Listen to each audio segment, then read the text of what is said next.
Bienvenue dans ce nouvel épisode de Ultra Giga Cool. Aujourd'hui, j'accueille Mathieu Poulain et ensemble, on a décidé de vous faire une petite trousse à outils du créateur de contenu parce que lui et moi, on fait du contenu sur YouTube, sur LinkedIn, on a un podcast, il a plusieurs newsletters et on a pensé que ça pourrait être intéressant pour vous de savoir lesquels on utilisait.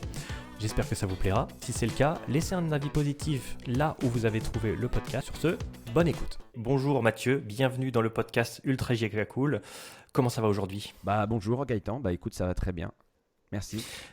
Alors Mathieu, on s'était fait ensemble un épisode de podcast, toi et moi, où on avait parlé de publicité en ligne, Facebook Ads. Aujourd'hui, c'est moi qui ai l'insigne honneur de te faire participer dans le podcast Ultra Giga Cool. T'es prêt, t'es ready ? Ouais, carrément, écoute, je mets les pieds sous la table, hein, comme je t'ai dit tout à l'heure, pour une fois, j'arrive, je m'assois et, et c'est toi. J'ai même décidé d'être l'invité relou qui répond avec 2 mots, tu sais, à chaque question. Comme ça, d'accord, tu ok. vas bien galérer pour dérouler ton script. Ce sera peut-être Ouais, l'épisode ouais, le ok. plus chiant de ta série d'ailleurs. Ce sera Il pas va du falloir tout que je giga sois... cool. Je vais me mettre bien au taquet en mode interrogatoire. Non, en fait, on s'était dit, toi et moi, que ça pourrait être intéressant qu'on fasse un épisode axé autour de, on va dire, la trousse à outils du créateur de contenu. Parce que toi, tu as un podcast, tu as une newsletter, ton contenu, tu le recycles, tu le mets sur différentes plateformes et il y a toutes les problématiques autour de Ouais. ça. En fait, j'ai à peu près la même problématique que toi.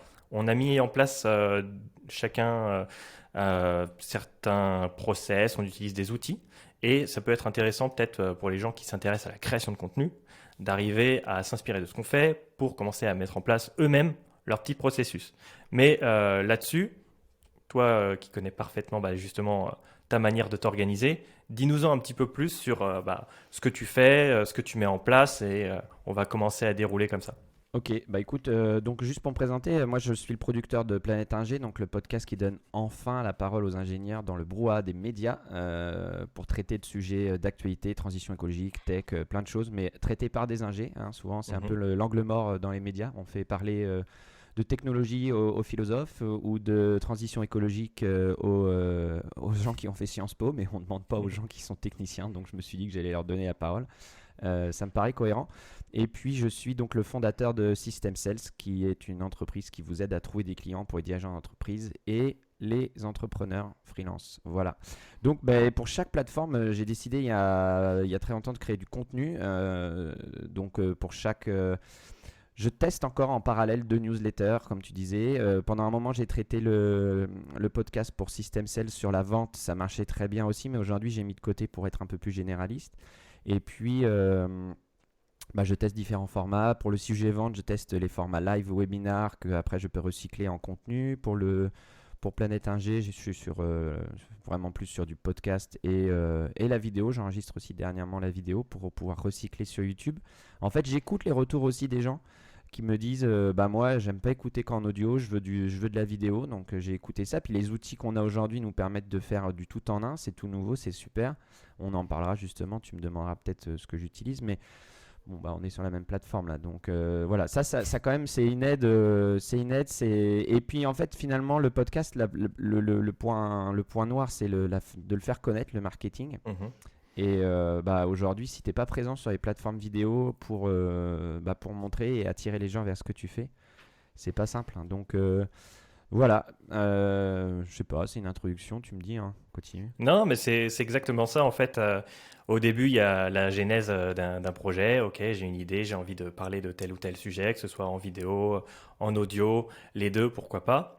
Et après, il va se poser toute la question de la mise en place, la recherche des sujets, euh, l'écriture, l'enregistrement, etc.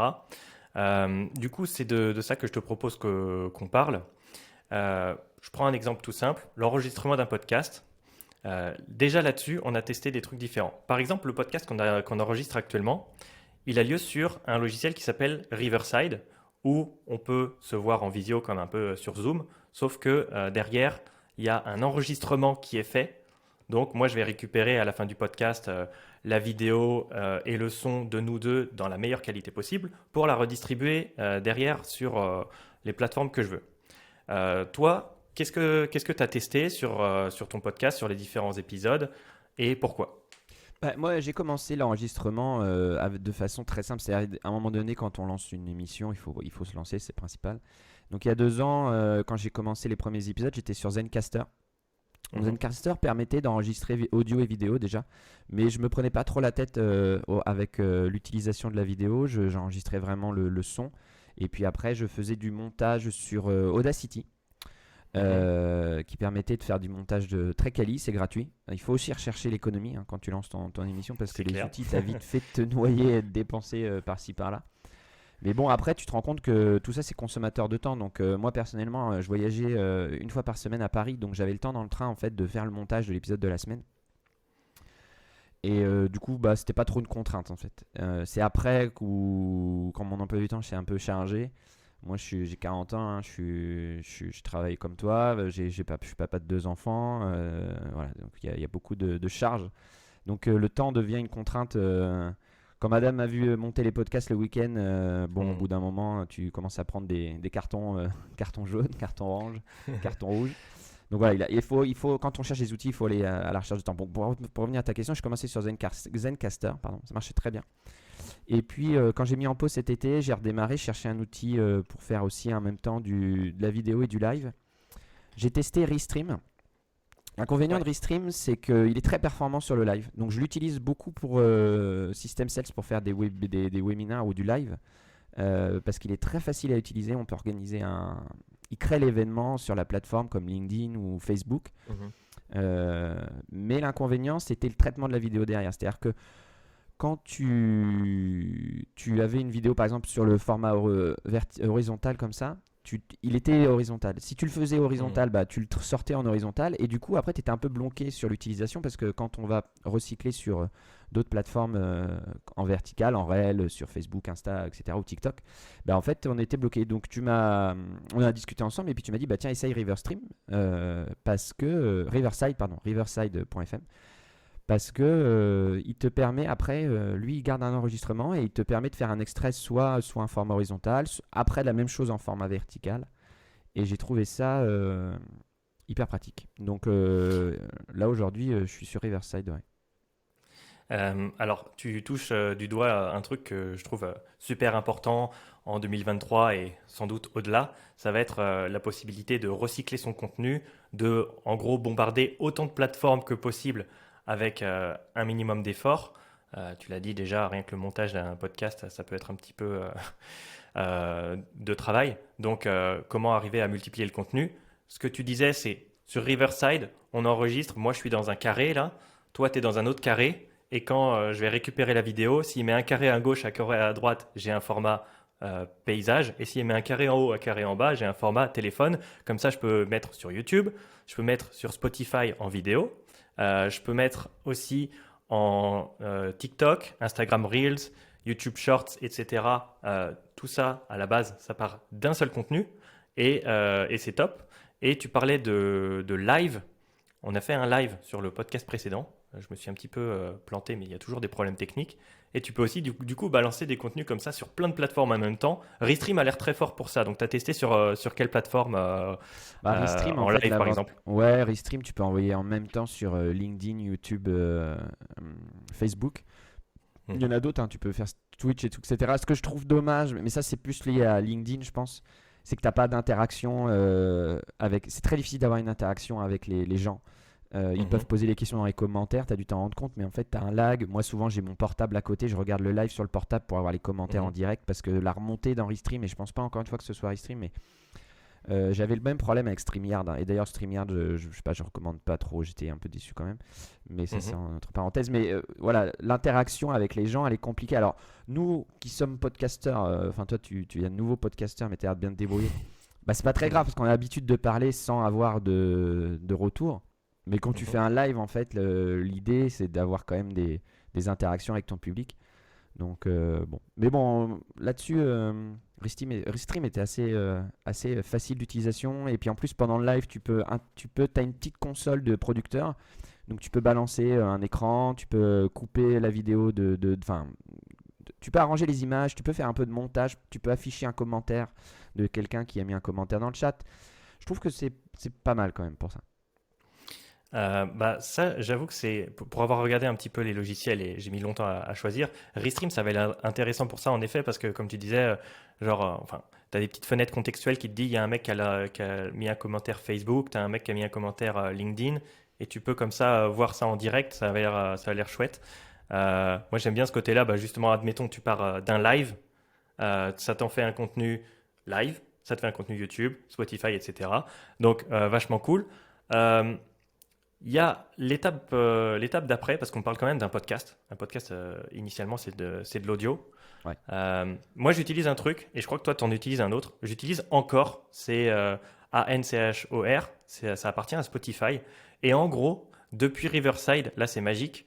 Il me propose tout simplement, en un bouton, d'envoyer l'enregistrement de la vidéo sur Spotify pour en faire un épisode. Et après, Encore se débrouille pour l'envoyer sur Google Podcast, Apple Podcast, Amazon, etc. Toi, tu as utilisé autre chose, hein, tu as utilisé Ocha. Ouais, alors moi, mon workflow, il est.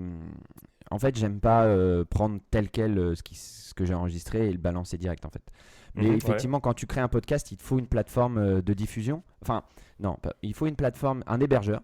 Hein. C'est un Mhm, hébergeur qui lui va se charger de diffuser ton flux de podcast sur toutes les plateformes de podcast en fait. mhm, Euh, donc moi, dans mon workflow, en fait, j'enregistre la vidéo, l'audio, mhm, je les prends. Et après, je les traite. Donc, on peut en parler après. Hein. Mais là, j'ai parlé d'Audacity au début pour faire le montage audio. Maintenant, j'utilise un autre outil qui s'appelle Descript. On peut en parler un petit peu après. Mais en tout ouais, cas, ouais. en fait, du coup, ce que je fais, c'est que je récupère le fichier, l'enregistrement vidéo-audio. Je le balance dans Descript. Et en fait, après, je crée deux fichiers audio qui sont la partie 1 de l'épisode et la partie 2, parce que je découpe mes épisodes maintenant en deux pour rester sur un format à 30-40 minutes max, malgré les interviews, des Mhm, fois tu en 1h20. Et après, j'ai aussi le fichier vidéo. Donc en fait, j'ai les trois mhm, fichiers. Sur ces fichiers-là, bah, après, il faut faire un peu de montage, donc tu coupes les parties qui sont un peu dégueu. Ce qui prend du temps d'ailleurs dans le podcast ou même la vidéo, c'est que tu es obligé de réécouter. Et tu vois, je te parlais de mhm, temps tout à l'heure. Bah en fait, si tu veux faire du marketing intelligent et rendre un peu hommage à ton invité, bah tu es obligé de regarder, de réécouter pour te réimprégner des choses. Donc ce que je fais, c'est ça. Et après, je colle une intro. Et la vidéo, elle part sur YouTube directement, en entier, mhm. avec l'intro du podcast. Donc j'ai monté une petite intro dans laquelle j'explique évidemment en 30 secondes ce qu'est le podcast, etc. Les fichiers audio, eux, donc je les mets sur une plateforme qui s'appelle Ocha. Mhm. Et Ocha permet plein de choses en fait. C'est-à-dire qu'elle va héberger ton émission. Tu crées un épisode. Donc l'épisode, tu peux lui mettre un descriptif, une pochette. Et puis tu charges ton fichier audio. Tu peux créer des clips, etc. Et en fait, Ocha après va le diffuser sur les plateformes, donc Apple Podcasts, Spotify, Deezer. Alors il ne faut pas sous-estimer d'autres plateformes comme YouTube, Mhm. SoundCloud. J'en oublie sûrement. Mais voilà, Ocha, je crois qu'il peut diffuser sur une 10 ou 15 plateformes audio. Donc, sachant que je regarde les stats, 60% des écoutes viennent de Apple Podcasts quand même. Hein, faut pas se leurrer. Les vues YouTube, je pense, ne sont pas comptabilisées. Donc, quand tu as des statistiques d'écoute sur Ocha, ça comptabilise pas les vues YouTube. Donc, quand tu fais ton reporting d'écoute, il faut aussi prendre en compte ce qui se passe sur YouTube. Mais voilà, il faut négliger. Moi, mon conseil, c'est de négliger aucune plateforme. Hein. C'est comme en marketing. Vous ne savez jamais d'où viennent les écoutes. Alors, on se dit souvent, concentrez-vous sur une plateforme de marketing. Bah, en fait, non, ou une plateforme d'écoute, il faut quand même envoyer la sauce partout. Maintenant, encore je le répète, le gros volume d'écoute vient d'Apple Podcast. Donc, il faut faire des choses qui plaisent à l'algo Apple Podcast. Et bah, je peux en dire deux mots parce que ça me fait beaucoup rigoler les gens qui lancent leur podcast et qui postent sur LinkedIn. Mon podcast est dans le top 2. Bah ouais, bah en fait, toutes les nouvelles émissions, elles montent directement dans le classement Apple Podcast. Je sais pas comment ça se fait, mais moi je l'ai remarqué aussi. Hein, mon émission, quand je l'ai diffusée, les deux premiers épisodes, la première fois, tu finis dans le top 2. Mais par contre, tu retombes très très vite dans l'oubli de l'algorithme. De l'algorithme. Donc en fait, quand tu diffuses pas régulièrement ou beaucoup, tu es absent des classements Apple Podcast. Pendant un moment, Tu- par tu- exemple, je diffusais un extrait par jour des anciens épisodes. J'avais monté des extraits et j'envoyais la sauce. Pendant un mois, j'ai monté un extrait par jour. Et grâce à ça, j'étais remonté dans les classements. Mais en même temps, tu vois, après, les gens, quand ils vont sur ton émission, sur Apple Podcast ou des trucs, c'est un peu le bazar, tu vois. Ils voient des extraits, ils voient des épisodes, ils voient des trucs. Donc, t'as fait plaisir à l'algo, mais en fait, bah, c'est pas très lisible, quoi. Donc voilà, bon, j'ai parlé de plein de trucs, je suis désolé. Non, mais Mais, tu veux dire que potentiellement j'ai été top 1 ou top 2 de Apple Podcast et que je m'en ouais, suis même pas rendu compte, quoi. c'est ça, c'est ça. Et c'est pour ça que, bon, on fait dire ce qu'on veut aux chiffres. Après, la difficulté, c'est de stabiliser et de rester haut dans le classement. Donc pour ça, il faut diffuser régulièrement. Le mieux, c'est plus d'une fois par semaine quand même. C'est pour ça que moi aussi, Ah maintenant, ouais. ma stratégie, c'est de découper les épisodes pour les rendre plus digestes, mais aussi pour augmenter le rythme de diffusion. Bah, les podcasts qui cartonnent diffusent assez régulièrement quand même en rythme. Après, il faut de l'interaction aussi, il faut un nombre de vues, un nombre d'écoutes, il faut des gens qui reviennent. Donc il faut des épisodes qui donnent envie de réécouter euh, Mhm. pour exciter un petit peu l'algorithme. Et puis il faut des avis, il faut des notes, il faut plein de choses. Ouais, bon, il y a des épisodes très bien qui expliquent un peu le sujet, qui ont poncé le sujet sur l'algo Apple Podcast. Bon, après, c'est pas une fin en soi, mais en termes de découvrabilité, je Mhm. pense qu'il faut quand même en avoir conscience, quoi. Alors c'est quand même, moi je trouve ça vachement intéressant ce que tu dis sur le, bah, c'est Apple Podcast qui représente genre 70% de tes vues. Moi j'ai fait que 2 épisodes pour le moment, donc les stats je les regarde même pas. Je veux dire ça va pas être représentatif. Mais je me suis quand même posé la question avant d'aller sur Encore ou sur Ocha, parce que comme tu le disais, et c'est pas à négliger, faut être sur un maximum de plateformes en même temps, et Ocha Mm. en propose plus. Euh, Maintenant, c'est un truc qui est payant. Encore, c'est gratuit. Genre, si je reviens juste une dernière fois sur Ocha, qu'est-ce qui a, toi, fait la différence là-dessus? C'est le fait de pouvoir Ah diffuser oui, sur plein de plateformes en même temps? C'est non. d'avoir une page dédiée? C'est quoi? En fait, c'est. Moi, le paramètre, à l'époque, quand j'avais comparé encore Ocha, ce que j'aimais beaucoup sur Ocha, c'est qu'il crée, pour ton émission, il crée une page web, en fait, Mhm, qui est très lisible, qui est très jolie. Et mhm, après, pour chaque épisode, tu as un smart link. Donc, le smart link, c'est quoi? C'est un lien, en fait, qui liste juste ton épisode sur toutes les plateformes. Donc là, quand je mhm. partage mon épisode, je partage le smart link. Et tout simplement, les gens cliquent dessus et après se voient afficher toutes leurs plateformes préférées. Et ils ont juste à cliquer sur le bouton de leur plateforme pour avoir accès à ton épisode. Et ça, c'est très pratique. Donc moi, c'était un petit peu, toi, euh, ce rendu de ton émission. Donc pour du référencement, c'est bien. Et puis, tu peux installer sur Ocha un tracker Facebook aussi. Donc ça te permet peut-être de faire de la publicité en ligne et de renvoyer, d'avoir une traçabilité sur les gens qui se connectent, qui vont sur le site de ton émission directement. Et par rapport à ça, juste pour rebondir, ça va donner un petit peu aussi des petites astuces aux gens. Moi, j'ai décidé de faire le centre de la galaxie du podcast, de monter un site web. En fait, c'est un truc qu'on néglige aussi souvent peut-être. Moi, je me suis rendu compte que des podcasts qui étaient assez performants avaient leur site web. Moi, c'est un truc, tu vois, donc j'ai monté mon site web, planèteingé.fr, qui est un peu le centre de la galaxie Planète Ingé, sur lequel, à chaque épisode, je crée une page de blog qui référence l'épisode, et du coup, je travaille sur le référencement aussi. Donc, ça prend du temps, le référencement, mais c'est important parce que les gens découvrent. Par exemple, j'ai enregistré un épisode avec Nina Ramen il y a un an. Bah, en trafic vers mon site, c'est ce qui me ramène encore aujourd'hui. Les gens tapent Nina Ramen sur Internet, ils tombent en position numéro 1 ou 2 sur ma page de l'épisode du podcast. Tu vois. Donc ça me ramène du trafic. Donc faut pas négliger le SEO pour l'émission aussi, parce que les plateformes telles qu'Ocha ou autres sont pas hyper performantes sur ce sujet. Mhm. Et par exemple, excuse-moi, juste je termine là-dessus. Tu vois, là je fais un épisode sur la voiture électrique. Bah, les gens, ils vont peut-être aller chercher la vérité sur les voitures électriques. Ils vont tomber sur des articles Le Monde, sur plein de choses. Mais s'ils peuvent tomber sur ton épisode parce que tu as créé une page web euh, et qu'ils trouvent ton émission comme ça, c'est vachement intéressant en fait.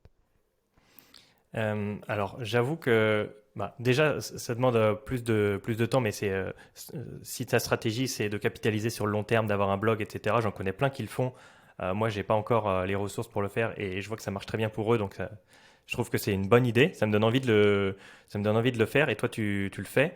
Ça me fait penser à la transition parce que tu en as Mm. parlé juste avant sur un outil qu'on utilise tous les deux qui s'appelle Descript. Alors, je sais pas si c'est quelque chose que tu utilises justement maintenant pour écrire tes blogs. J'explique Descript rapidement. C'est un logiciel où tu prends une vidéo ou un extrait audio le logiciel va te générer la transcription avec dans la bonne langue, avec la ponctuation, etc. Tu n'as plus qu'à faire les petites modifs qui s'imposent.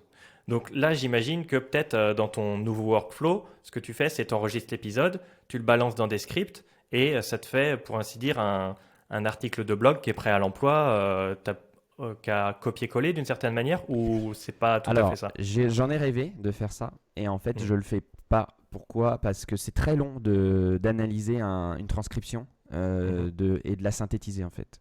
mhm, Et là, pour le coup, je tomberais dans une perte de temps assez importante. Donc, ce que je fais, c'est que je crée un article de blog assez court sur le sujet que j'ai envie de traiter, qui traite des points assez généralistes. Encore une fois, le but, c'est de faire du référencement. Donc l'idée, c'est d'avoir une description méta, du référencement, des mots-clés dans la page du blog pour attirer vers ton émission. Le cœur mhm. de ce que je veux transmettre, ça reste quand même l'interview de la personne. Après, la transcription, donc Descript te permet effectivement de faire du montage à partir du texte, donc ça, je trouve ça très pratique. La transcription, pour ceux que ça intéresse, moi, je la mets à disposition sous forme de cadeau aux gens qui achètent les NFT de l'émission. Donc c'est encore un autre sujet, je veux pas, ça va faire beaucoup d'informations pour les auditeurs, mais on va en parler après. J'ai décidé d'inscrire le podcast dans le Web3 aujourd'hui pour travailler sur le côté communautaire. Donc ça démarre, hein, ça prend du temps, mais j'aimerais qu'on va en parler, on va en parler juste après. Donc pour répondre à ta question, le Descript, non, j'utilise pas Description pour m'en tirer un article de blog. J'en tire des citations, peut-être une ou deux, Mhm. mais ce serait trop long d'utiliser ça pour. Mais c'est une idée, hein, évidemment. Et puis en plus, il y a des erreurs, tu corriges, tu vois. Alors, déjà, quand tu crées des vignettes, tu sais, quand tu crées des vignettes, il faut sous-titrer la vignette. Les petites vignettes vidéo, Ah TikTok, il faut sous-titrer. Bon, en fait, les ouais, outils te font gagner un temps fou, mais tu as quand même un ouais, temps de correction, etc. Donc voilà. Moi, ce que j'ai bien aimé dans Descript, c'est qu'il te permet quand même de centraliser tes fichiers de montage. Tu peux facilement dupliquer, recycler. Quand j'aurai du temps pour monter des vignettes et faire de la promo sur les autres plateformes, j'utiliserai aussi celui-là. En plus, finalement, tu vois, tu peux créer des. Pour mes vidéos YouTube, j'ai créé une intro en 15 minutes. J'ai enregistré, il m'a fait une petite vidéo. J'ai pu insérer des vignettes, du texte. J'ai pu faire un truc un peu dynamique très simplement. Le problème de Descripts reste pour moi aussi le prix. Quand tu es un peu short, tu vois, on parle quand même de 20, 30 euros par mois. C'est un peu. Voilà. Donc c'est intéressant, euh, mais ça reste un peu cher. Alors qu'il y a des outils gratuits qui te permettent de faire des choses gratuites, tu vois. Par exemple, en Juste, montage, moi j'utilise Capwing aussi pour les petites vignettes et les sous-titrages dynamiques. Capwing, c'est très performant. Il faut payer un petit peu aussi, mais c'est beaucoup moins cher. Et puis je trouve l'outil très performant. j'aimerais revenir sur un outil gratuit dont tu as parlé, c'est Audacity. Ouais, Alors, Audacity, je l'ai utilisé il y a assez longtemps, je crois qu'il existe depuis plutôt très longtemps, ouais, ouais, avec ouais. une interface qui remonte un petit peu en termes de design, mais où en gros, tu peux prendre un enregistrement audio et le découper. Genre ça, c'est quelque chose que tu recommandes encore? Moi, Ouais, honnêtement, ah oui, j'ose même pas l'utiliser. Je trouve que l'interface est juste déjà trop repoussante, quoi. Mais non, oui, l'interface est repoussante, mais en fait, il faut passer outre en 5 minutes ou regarder un petit tuto sur YouTube. Franchement, pour faire un traitement des fichiers audio, pour booster un peu pour la qualité d'écoute, pour les traiter et pour faire un montage, c'est vraiment gratuitement, je pense que c'est ce qu'il y a de mieux, quoi. Moi, j'aimais bien, c'est qu'on peut nettoyer. Au début du podcast, je faisais vraiment l'ayatollah, tu vois, je nettoyais les pistes, j'enlevais les bruits de fond, je faisais tu vois, tu peux traiter le son pour qu'il soit meilleur. Je pense que la qualité audio de la saison 1 est peut-être meilleure que la saison 2. J'ai sacrifié un peu la qualité audio pour gagner du temps. Euh, voilà. ok. Alors, euh, je vais revenir un petit peu juste avant qu'on passe à la suite sur le côté distribution, qu'on se remémore un petit peu Ouais. le process. À la base, l'idée c'était faire un maximum de contenu avec un minimum d'effort.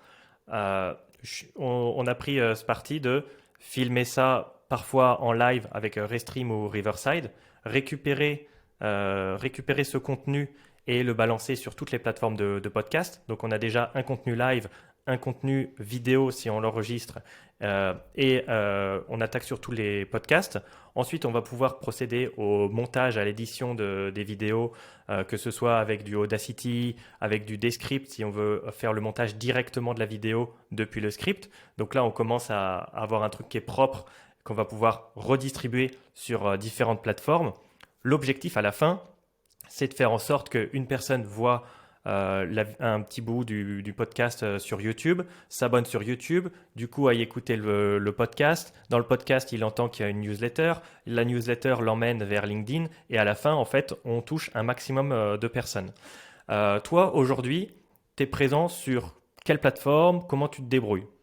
Alors aujourd'hui, je vais te dire ce qu'il faut pas faire. Nous, on est très LinkedIn parce qu'on fait du business en B2B. Et en fait, Mhm, la promo sur LinkedIn et podcast, elle est pas performante. En fait, il faut quand même mhm, que les gens aient conscience de ça. Après, il y en a, on leur parle de LinkedIn, ils y sont même pas. Donc, mhm, moi, il y a des épisodes qui ont fait des max d'écoute sur Twitter, tu vois, parce que la mhm, personne que j'avais invitée avait une grosse communauté Twitter. Et en fait, sur Twitter, en un clic, les gens ont accès à ton épisode. Donc, c'est une mhm, plateforme.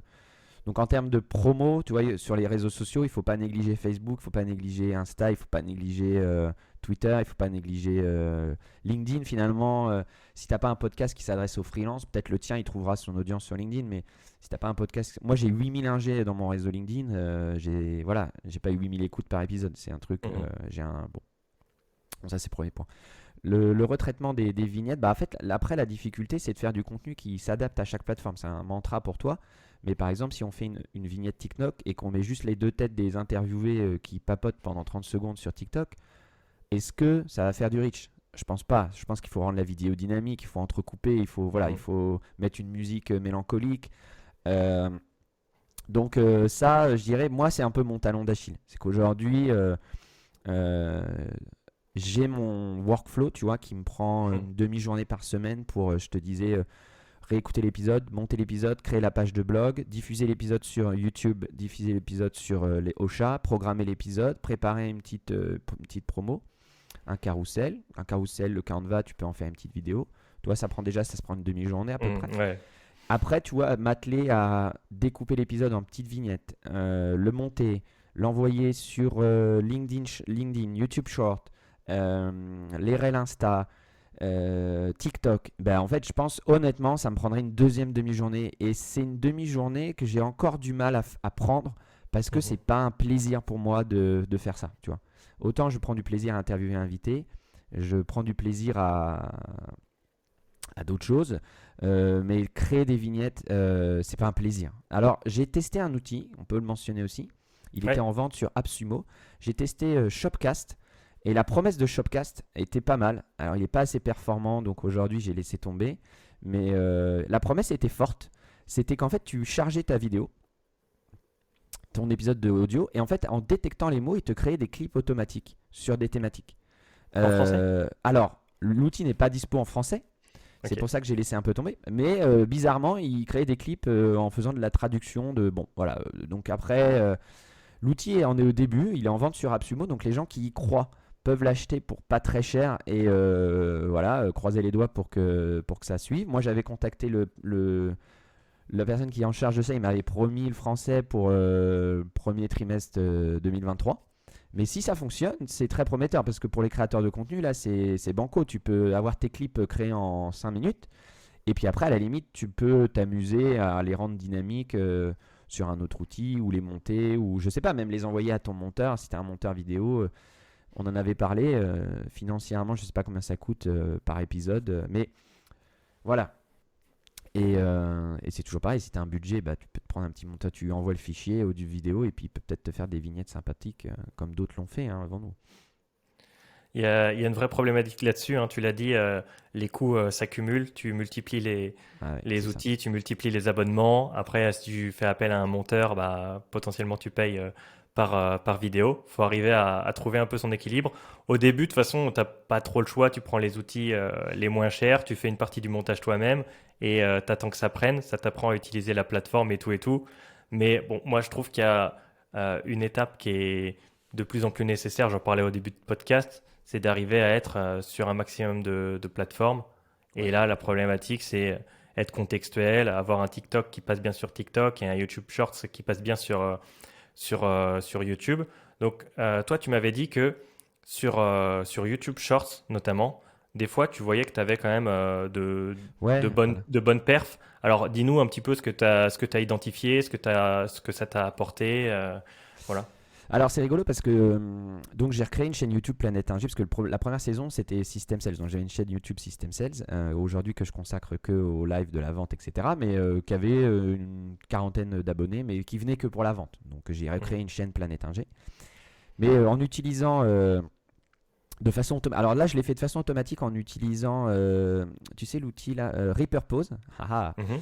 En utilisant Repurpose, je te laisserai peut-être en expliquer, mais en gros, Ouais. j'ai automatisé le transfert des vidéos YouTube de System Sales vers Planète Ingé. Donc en une journée, j'ai chargé 36 vidéos plus toutes les petits teasers. Alors en fait, oui, en plus j'enregistre des questions bonus avec les invités, donc ça fait des petits teasers. J'essaye de rendre l'attrait vers la chaîne un peu fun, mais ouais, moi j'ai pas les codes de cette plateforme, donc tu vois, je fais pas des vidéos. Bon bref, on va en revenir après. Et donc du coup, en 24 heures, j'ai chargé 36 épisodes d'un coup sur Planète Ingé. Et là, j'ai fait 500 vues en 24 heures. L'algo était complètement excité par le fait que je charge autant de vidéos. J'ai fait plus de 20 heures d'écoute du podcast. Et bon, j'ai pas eu les abonnés escomptés, mais ça m'a fait un bon reach. Et puis maintenant, ce que je fais, par exemple, hier, j'ai chargé des petites vidéos, des petites vignettes sur YouTube Short. Et hier, par exemple, il y a une vidéo qui a fait 200 ou 300 vues. Alors, j'adopte les codes de YouTube. C'est que je fais du putaclic. Par exemple, pour l'empreinte carbone, j'ai mis le titre Le réchauffement climatique, c'est n'importe quoi. En fait, je vais utiliser un peu les codes de la psychologie inversée, tu vois. Je vais essayer. Moi, le but, c'est de faire de l'éducatif sur les sujets. Donc, je me suis dit, voilà, les gens, en fait, les gens ont quand même envie d'écouter ce qu'ils ont bien envie d'écouter, tu vois. On voit le succès de Thinkerview, des interviews un peu décalé, volontairement populiste dans les questionnements du journaliste, et ça plaît. Et bon, donc je dis pas qu'il faut faire la même chose, mais il faut adopter les codes de la plateforme. YouTube, si t'as pas un titre un peu putaclic, une vignette un peu hop qui tape à l'œil, les gens vont pas y aller. Donc et puis derrière, si c'est que de l'audio, évidemment, bon voilà, les gens vont écouter, mais donc il faut de la vidéo. Donc, je suis assez surpris, je suis assez enthousiaste potentiellement par rapport à YouTube, au reach que ça peut faire. Faut voir. Et après, je Euh, voudrais qu'on en parle parce que c'est toi le spécialiste. ouais. Je voudrais qu'on en parle, c'est parce que ça, c'est de l'organique. Mais j'ai envie de tester un peu de la ads, tu vois. Mhm. Parce que ça, c'est une façon de faire du reach. Parce que il y a quand même des choses que les gens ne comprennent pas en fait. Quand on vous vend des formations LinkedIn ou Twitter ou augmenter vos comptes, ce que vous ne voyez pas derrière, c'est que les gens font du ads. Je prends Twitter par exemple, quelqu'un qui va dire j'ai 10 000 abonnés. En fait, partir de zéro et faire du reach en partant de zéro, c'est très compliqué. C'est comme jeter une bouteille à la mer en fait. Par contre, si vous faites 50 posts, ou sur TikTok c'est pareil, tu en as parlé. Si vous faites 50 vidéos, il faut faire du contenu. Il ne faut pas acheter des abonnés, il faut faire du contenu. Mais quand vous voyez qu'il y a 10 contenus qui fonctionnent, ou 5, bah en fait le ads ça va être le petit coup de nitro dans le pot d'échappement qui va vous faire l'algo vous allez payer pour montrer votre contenu qui plaît à d'autres, à des gens qui vont être similaires. Et là vous allez croître. Donc pourquoi ne pas le faire sur le podcast, tu vois. Moi aujourd'hui ce que je réfléchissais aujourd'hui justement ce matin, c'était quel objectif de conversion. On sait que sur du ads, là je te pose la question à toi, le spécialiste. Quel objectif de conversion? Si vous mettez les objectifs de clic ou de page view, bah, ça ne va pas vous emmener loin. Malheureusement, je ne connais pas un objectif encore de Facebook Ads qui te dit bah, j'ai écouté un épisode. Donc voilà, mais pensez-y. Et puis après, bah, si vous avez une stratégie sur une plateforme qui peut être Twitter ou LinkedIn ou peu importe, et vous boostez, LinkedIn le ads non, mais si vous voulez booster une page Facebook ou booster un compte Twitter avec du contenu qui plaît, bah, pensez au ads, ça va faire une croissance non négligeable, je pense. Mais la question, je te la pose, hein. Quel objectif de conversion sur une campagne ads, sur du marketing, sur du podcast, par exemple? Alors, sur YouTube, je tiens ça d'un autre podcast où justement ils employaient cette stratégie. C'était des Américains qui disaient tu lances une nouvelle chaîne pour obtenir rapidement 1000, 10 000 abonnés. Tu fais ton contenu régulièrement, mais en plus, tu mets des petits budgets pour pousser la vidéo. Maintenant, ça, c'est pas encore quelque chose que j'ai mis en place, donc je laisse le podcast, il faudrait que je retrouve et que je mette peut-être ça en description de l'épisode. Maintenant, pour ce qui est de TikTok, par exemple, il peut y avoir plusieurs raisons d'acheter des abonnés. Acheter des abonnés pour passer le cap des 1000 et donc du coup avoir accès aux lives si on a l'intention de faire des lives.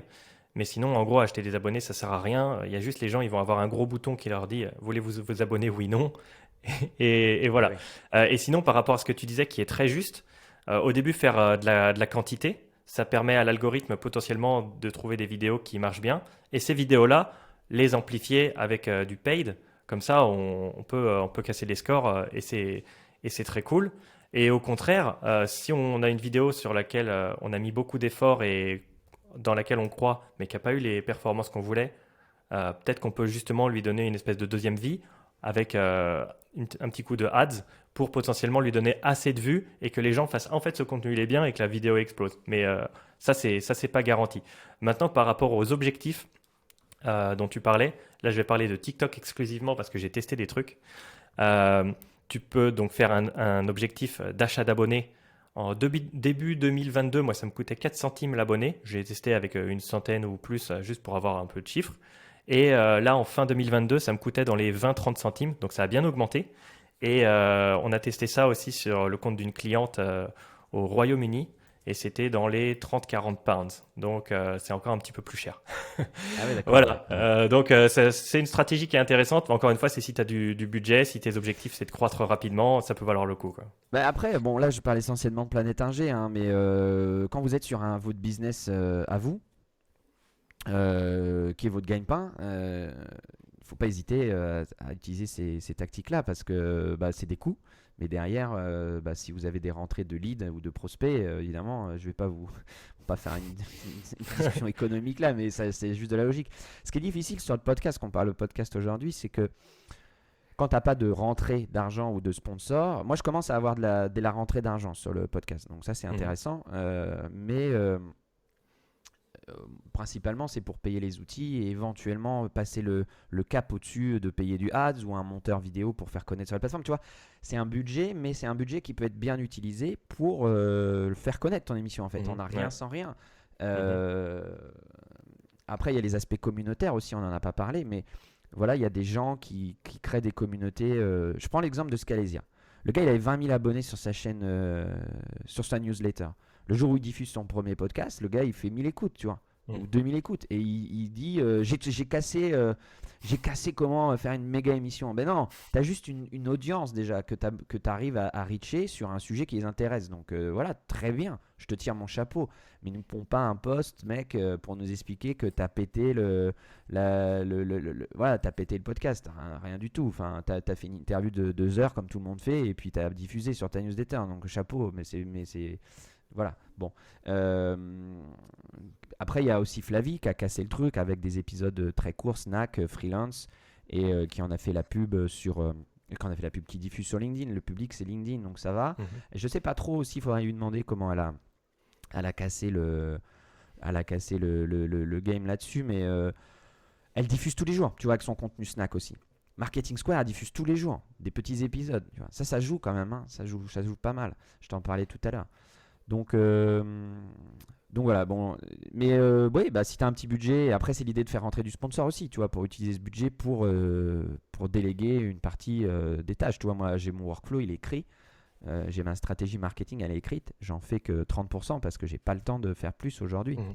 Et après, ça devient une contrainte, en fait, tu vois. Le Ouais. podcast, c'est un plaisir.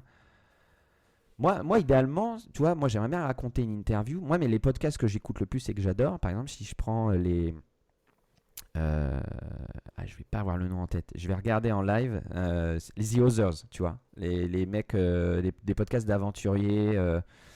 Euh, Bah derrière, tu vois, le gars, il parle, il raconte, il met de la musique, tu vois, il y a un rythme. J'adore les podcasts comme ça. J'aimerais bien faire ça au terme. Mais bon, bah voilà, je vais pas passer 5 jours sur les baladeurs, pardon. Ouais, mais je vais pas passer 6 heures ou 7 heures à me faire du montage avec de la musique et tout. Donc eux, ils ont un Ouais. budget, je sais pas comment ils le trouvent. Ils ont des sponsors, ils ont voilà, ils ont des productions derrière. Bon, bah écoute, c'est comme ça.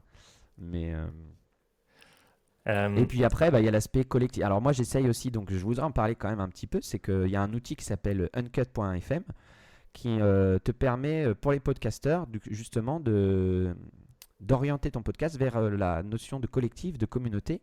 Donc l'idée, c'est de mettre un pied dans le monde du Web3 Alors je vais employer le mot de NFT, alors ça fait bondir les gens parce que la NFT, dernière fois, blockchain. bah voilà, mais en fait les Allez, gens ils ont une mauvaise image du truc, mais en gros tu vends en fait tu vends des choses, ou ils peuvent être gratuites d'ailleurs, hein. Les gens en fait, par le biais de la blockchain, deviennent membres du collectif, de ton collectif. Donc par exemple moi je transforme les épisodes en NFT, je les vends 30 $ ou 30 €. Et quand tu achètes, tu reçois l'épisode chez toi, tu reçois la transcription, et tu deviens membre du comité. Et ça, c'est écrit dans la blockchain. Et en fait, après, sur le site, tu as tout un système de communication avec ta communauté, etc. etc. Donc, tu as derrière une idée de créer un collectif, tu vois. Mais les NFT font peur parce que tu vois, moi je transforme des épisodes en NFT collector pour les anciens invités. Donc, tu n'as pas encore eu le tien, mais tu vas le recevoir. Et je propose que vous l'achetiez parce que moi, demain, l'émission sur Rocha, j'appuie sur Delete, elle disparaît, tu vois.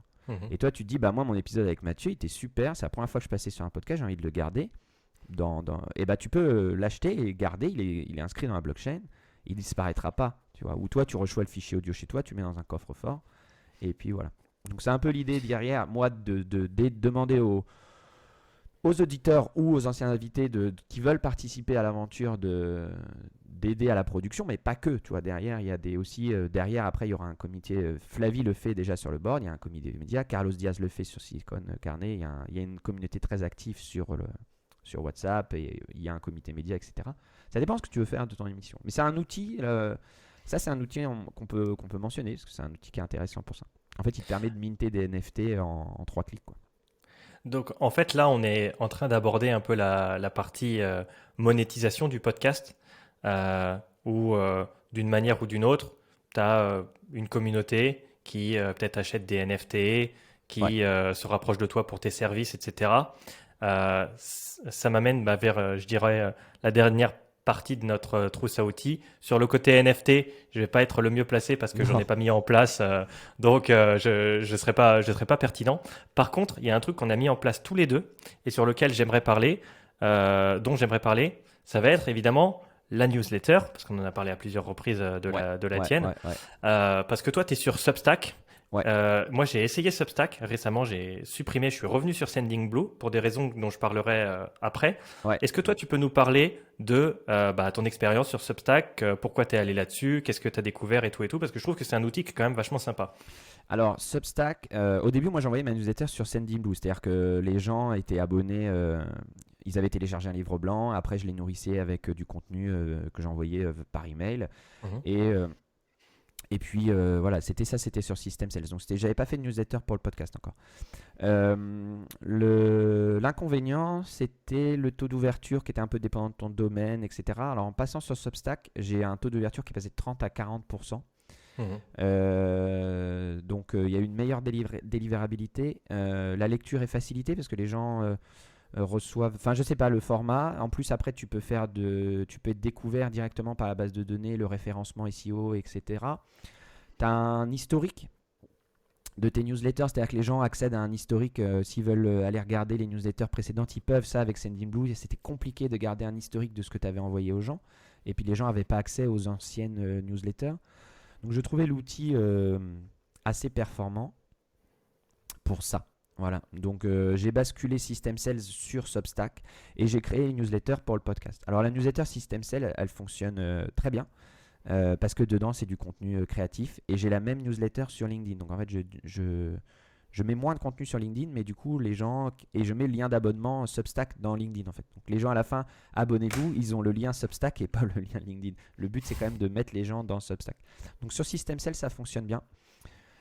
Pour revenir au podcast, donc toutes les semaines j'envoie une newsletter avec l'épisode, des petits trucs sur mes outils de podcasteur. Voilà, j'essaye de mettre des trucs rigolos et en fait le taux de clic est famélique, les gens ne cliquent pas pour aller écouter l'épisode ou regarder la vidéo, etc. Donc le résultat, le rendu est pas à la hauteur de mes espérances.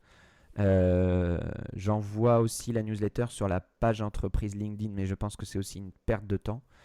Ça c'est un truc aussi on ne pense pas, mais tu vois la page entreprise, tu peux automatiser si tu as un gros réseau LinkedIn et que tu penses que ton podcast va leur plaire, tu peux automatiser avec Phantom Booster qui leur proposer qu'ils s'abonnent à ton entreprise, à ton Mhm. podcast.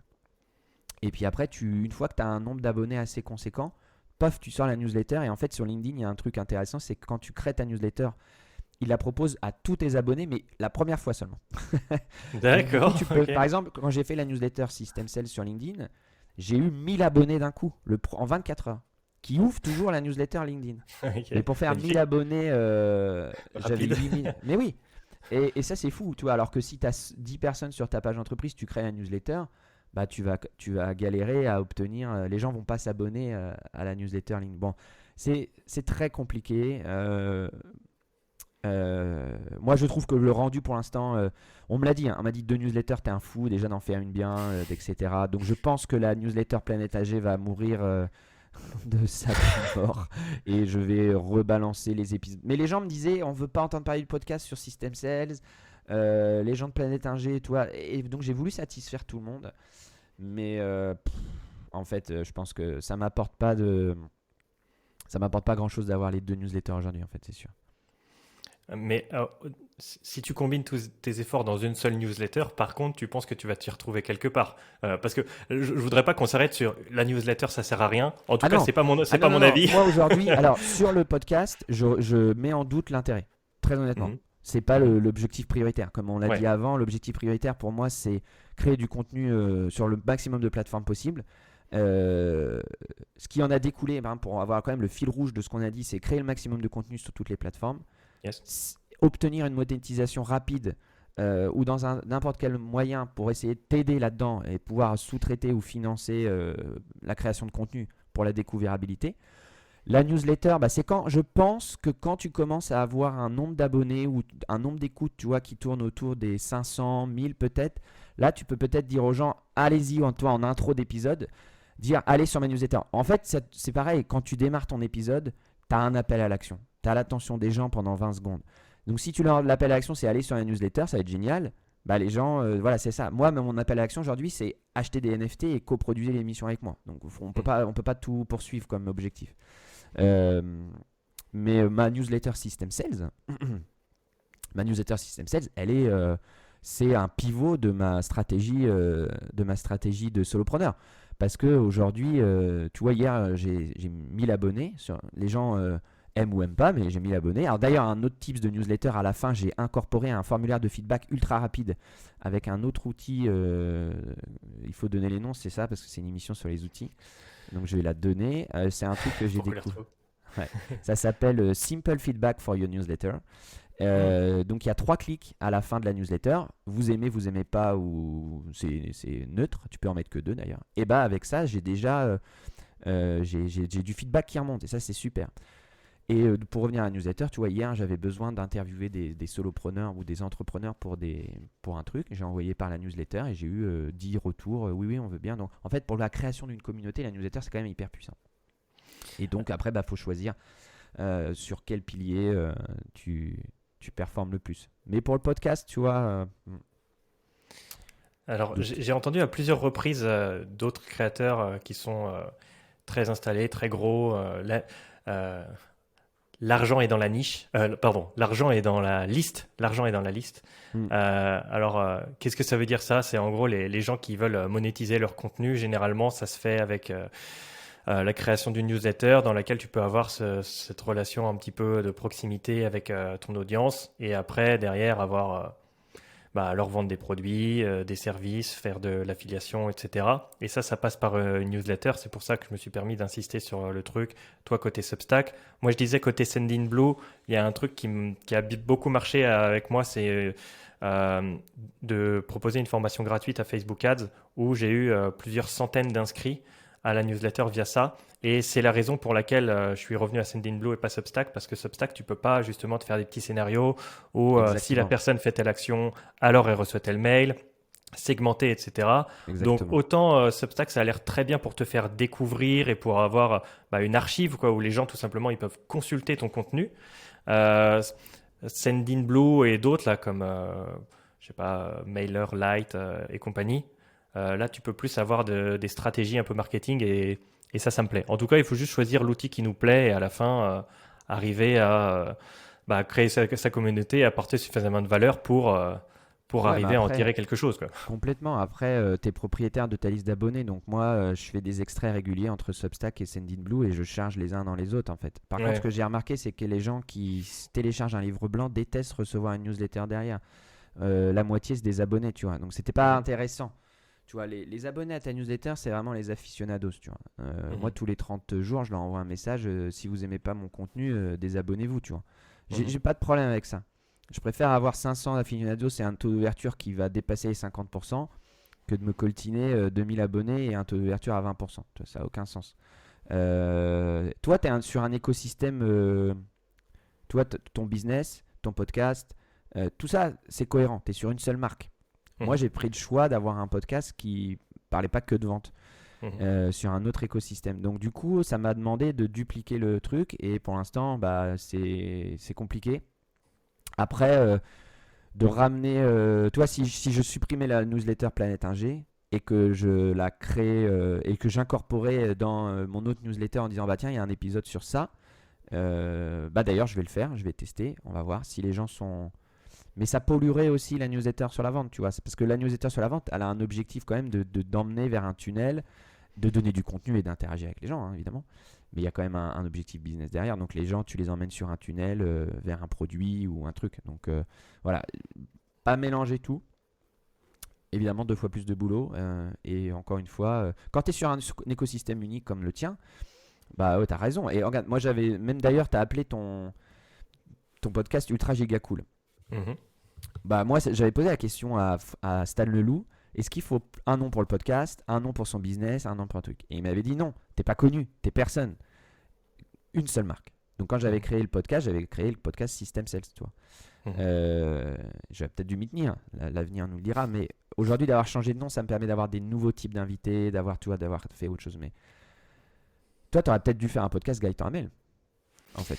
Tu l'as appelé Ultra Giga Cool, ça veut dire que, tu vois, derrière, en fait, le problème, c'est quand on veut créer plusieurs marques et qu'on n'est pas connu, on prend le risque d'éparpiller son audience. Ouais, mais tu peux répondre à ça, hein. On se transforme, hein, je deviens un peu l'intervieweur, non?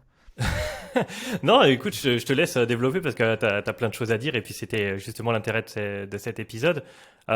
Tu parlais de Stan Leloup. Stan Leloup, sur YouTube, sur son podcast, etc., il s'appelle Marketing Mania et c'est comme ça qu'il a commencé.